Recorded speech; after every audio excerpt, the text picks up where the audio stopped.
எல்லாருக்கும் ரொம்பவே ஃபேவரட்டான பாசிப்பருப்பு பாயாசம் அட்டகாசமான சுவையில் எப்படி செய்கிறதுன்னு பார்க்கலாம்.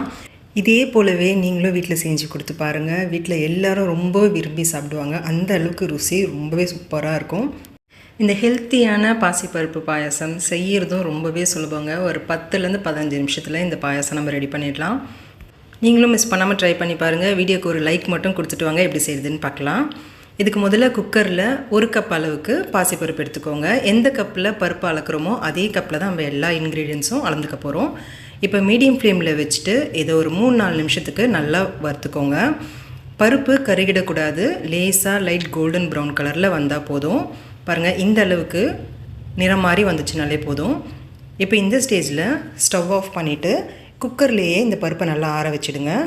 நல்லா ஆறி வந்த பிறகு அதே கப்பில் ஜவ்வரிசி சேர்த்துக்கோங்க. 1/2 கப் அளவுக்கு சின்ன பொடியான ஜவ்வரிசி இருக்கு இல்லையா, அதை நான் சேர்த்துருக்கேன். உங்கள்கிட்ட இது இருந்துச்சுன்னா சேர்த்துக்கோங்க. இல்லைன்னா நீங்கள் பெரிய சைஸ் ஜவ்வரிசியும் நீங்கள் சேர்த்துக்கலாம்.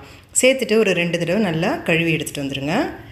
இப்போ எந்த கப்பில் நம்ம பருப்பு ஜவ்வரிசி அளந்தோமோ அதே கப்பில் 5 கப் அளவுக்கு தண்ணி சேர்த்துக்கோங்க. சேர்த்துட்டு இது கூட 1 ஸ்பூன் அளவுக்கு நெய் சேர்த்துக்கோங்க. சேர்த்துட்டு இது ஒரு முறை நல்லா கலந்து விட்டுக்கோங்க.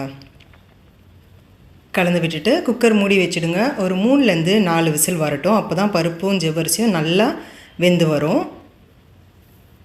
இப்போ ஒரு பேன் வச்சுக்கோங்க. அதே கப்பில் 1 கப் அளவுக்கு தண்ணி சேர்த்துக்கோங்க. இப்போ அதே கப்பில் 2 கப் அளவுக்கு பொடிச்ச வெல்லம் சேர்த்துக்கோங்க. 2 கப் அளவுக்கு வெல்லம் சேர்த்திங்கன்னா உங்களுக்கு ஸ்வீட் கரெக்டாக இருக்கும். இதுக்கு மேலே அதிகமாக நீங்கள் சேர்க்க வேண்டாம். இது சரியான அளவில் இருக்கும்.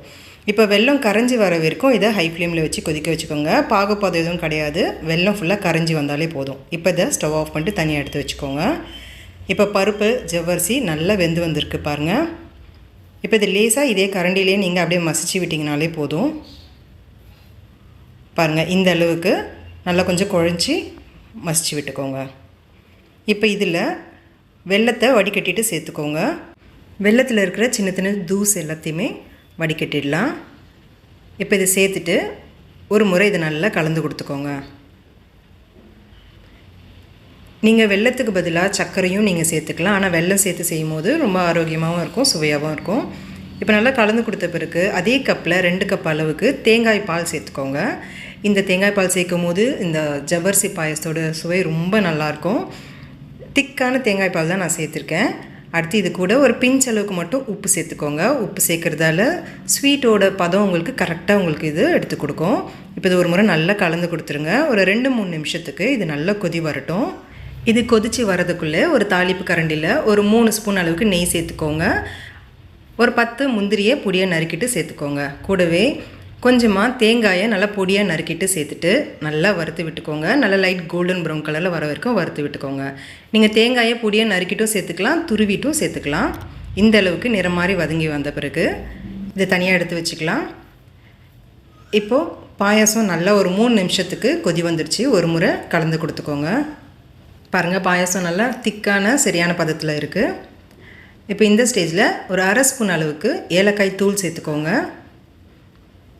இது கூடவே நம்ம வறுத்து வச்சுருக்க முந்திரியும் தேங்காயும் சேர்த்துக்கலாம். சேர்த்துட்டு ஒரு நிமிஷம் இது நல்லா கலந்து விட்டுருங்க. இதுக்கப்புறம் பாயாசத்தை நீங்கள் கொதிக்க வைக்கணும்னு அவசியம் கிடையாதுங்க. ஒரு முறை கலந்து கொடுத்துட்டு ஸ்டவ் ஆஃப் பண்ணிடலாம். உங்கள்கிட்ட இருந்துச்சுன்னா முந்திரி கூடவே திராட்சையும் சேர்த்து நீங்கள் ஆட் பண்ணிக்கலாம். அவ்வளோதாங்க, அட்டகாசமான சுவையில் இருக்கும். மிஸ் பண்ணாமல் ஒரு தடவை ட்ரை பண்ணி பாருங்கள். ஒரு முறை செஞ்சிட்டிங்கன்னா அடிக்கடி செய்ய சொல்லி கேட்பாங்க. அந்தளவுக்கு ருசி ரொம்ப நல்லாயிருக்கும். இன்றைக்கே செஞ்சு பார்த்துட்டு எப்படி இருந்துச்சுன்னு எனக்கு கமெண்ட் செக்ஷனில் சொல்லுங்கள். வீடியோக்கு ஒரு லைக் மட்டும் கொடுத்துட்டு ஃப்ரெண்ட்ஸ் ஃபேமிலி எல்லாருக்கும் இந்த வீடியோவை ஷேர் பண்ணிக்கோங்க. Thank you friends.